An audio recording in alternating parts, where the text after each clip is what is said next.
Hi and welcome to the Geek Legion of Doom. This is the horror movie review, and today I'll be having a look at Love Bite.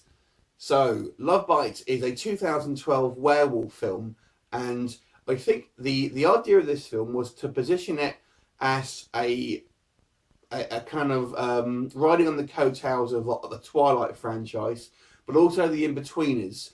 So for the female audience, you have the sort of the supernatural romance factor going on here.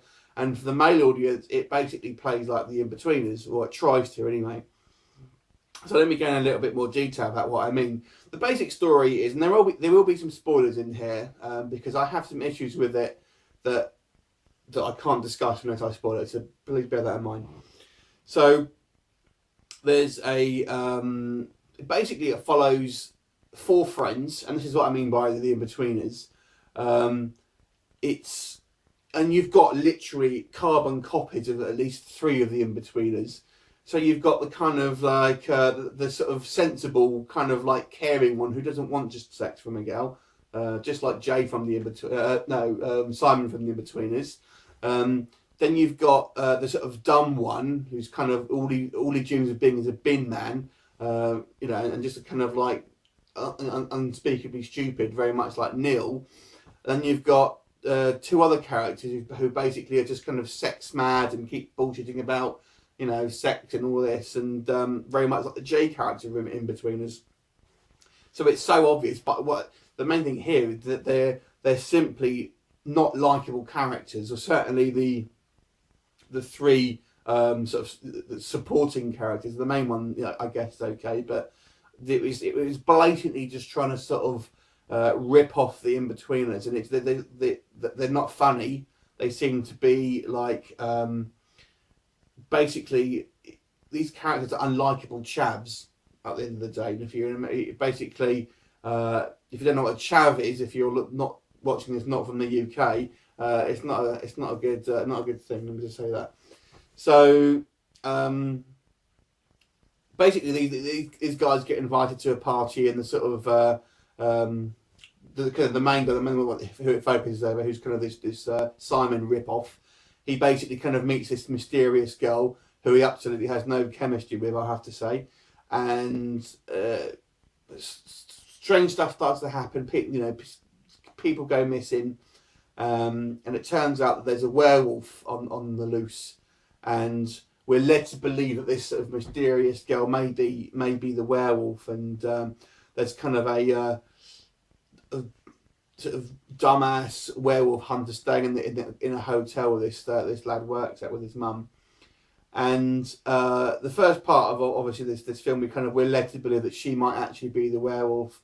Like I said, there's going to be some spoilers here. It turns out that she's not the werewolf, and she's actually a werewolf hunter as well as another guy, but he doesn't know that. And they kind of have to team up and try and hunt the werewolf. So that's really all I want to go into the plot, because that's pretty much it. But the issues that I have with this film, the comedy for the most part, like I said, if it's trying to be delivered by this guy's friends, and they're just not likable characters. I find them quite obnoxious, to be quite honest with you.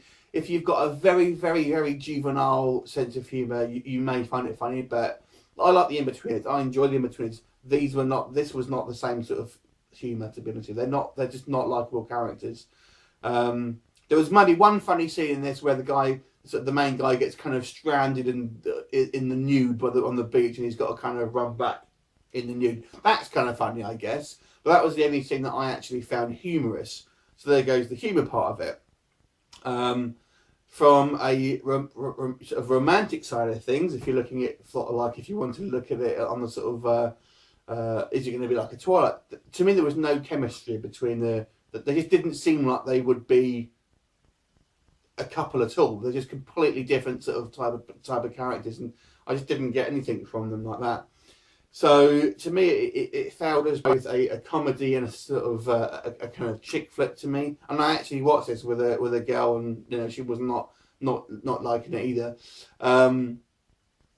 So the other issues that I have with this is the actual werewolf itself is basically like the Incredible Hulk out of werewolves.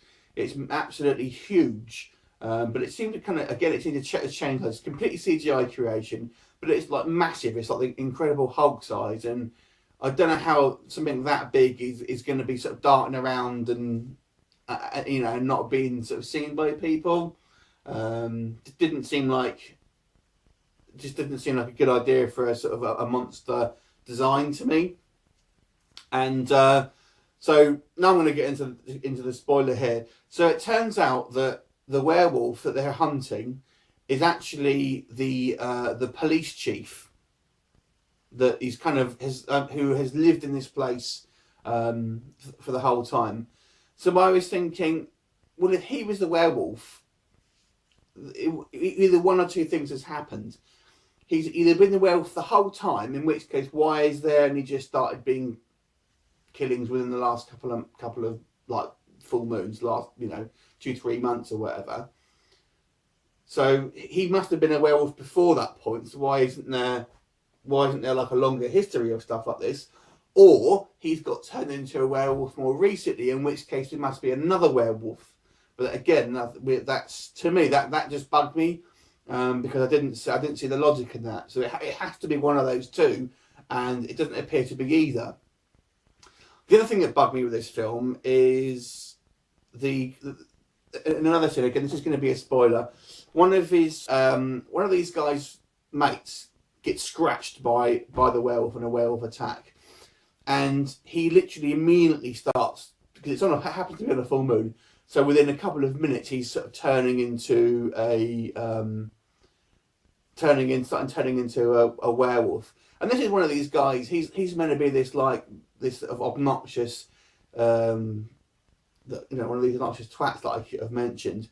And he's like pleading. He doesn't want to become a killer. He doesn't want to become a killer. So the main character just shoots him in the head, no real questions asked. And he's just as he's turning into the werewolf. So a few minutes later, the werewolf basically scratches this female hunter, the love interest. They kill the werewolf, and she's like, "Oh my god, I've been infected or whatever." So he decides, he grabs her hand and scratches himself, the main male lead. But they don't turn into werewolves first. They just stay as human when it's obviously the same night, and the other guy literally started turning into a werewolf seconds after he got scratched. And then the next scene we see them, they're literally in human form, sitting out, because apparently they're werewolves only ever want to feed on virgins, apparently. So they're sitting outside a church full of kids wanting to sort of basically eat them, sitting out ready to eat them. So I thought, well, hang on, she is saying it's affected their kind of mental state, and now they're kind of they want to be these sort of, basically they want to go and eat all these people. When this other guy was pleading with him to stop, and I'm like, but the policeman again seemed to be unaware that he was a werewolf. It was just a mess, just an absolute mess. This film didn't make sense to me. So I can't recommend this film at all to be serious. So avoid this one. This one's going to be a 2 out of 10. I only give it a 2 out of 10 for that one funny scene where he's running around in the nude. But other than that, it's dog shit. Have you seen it? Let me know what you think, and I'll see you next time. See you later.